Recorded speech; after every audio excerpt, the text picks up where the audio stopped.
નમસ્કાર, આપ જોઈ રહ્યા છો સ્પાર્ક ટુડે ન્યૂઝ. નર્મદા પરિક્રમા સંદર્ભે જિલ્લા કલેક્ટર શ્રીમતી શ્વેતા તેવતિયાની અધ્યક્ષતામાં સંયુક્ત વહીવટી તંત્ર ટીમ દ્વારા રામપુરા, શહેરાવ, રેંગણ ઘાટ પર કામગીરીનું નિરીક્ષણ કરી જરૂરી સૂચનો કરવામાં આવ્યા. લાઈફ જેકેટ પહેરી નાવડીની સવારી કરવી. મા નર્મદાની ઉત્તરવાહિની પરિક્રમા 8 એપ્રિલ સોમવારથી શરૂ થઈ અને 8મી મે 2024 સુધી ચાલશે. પરિક્રમા અર્થે આવતા શ્રદ્ધાળુઓને કોઈ મુશ્કેલી ન પડે તેને ધ્યાનમાં રાખી અને જિલ્લા વહીવટી તંત્ર દ્વારા પૂરતી કાળજીની સાથે વિવિધ વ્યવસ્થાઓ કરવામાં આવી છે. નર્મદા પરિક્રમાનો રૂટ પણ યથાવત રહેશે. પરિક્રમા શરૂ થવાના પૂર્વે જિલ્લા કલેક્ટર શ્રીમતી શ્વેતા તેવતિયા દ્વારા શનિવારે સાંજે સ્થળ ઉપર જઈ અને રામપુરા ઘાટ, શહેરાવ ઘાટ ખાતે નાવડીઓની કરાયેલી સુવિધાઓ, શ્રદ્ધાળુઓ માટે વિસામો, પરિક્રમા પથ સહિત સુરક્ષા વ્યવસ્થા અંગેની ઝીણવટભરી સમીક્ષા કરી હતી.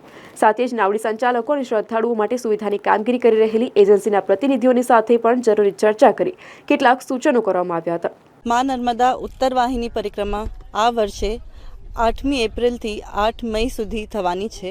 દર વર્ષે નર્મદા પરિક્રમા 14 કિલોમીટરની થાય છે અને આ વખતે પણ એનો રૂટ યથાવત રહેશે. જિલ્લા તંત્રમાંથી બધી તૈયારીઓ કરવામાં આવી રહી છે અને આ બધી તૈયારીઓ જોવા માટે આજે આપણે મા નર્મદાના કાંઠે આવ્યા છે. પ્રવાસન વિભાગના સૌજન્યથી આ વખતે બહુ સરસ સુવિધાઓ પાડવામાં આવશે, જેમાં holding hanger, baby feeding room, health rooms, media room, administrative rooms, control rooms બધાની વ્યવસ્થા કરવામાં આવશે. આથી હું બધા ભાવિકોને અપીલ કરું છું કે આ વર્ષે નર્મદા પરિક્રમા શાંતિપૂર્વક જળવાય અને બધા ભાવિકો તંત્રને પણ સહકાર આપે.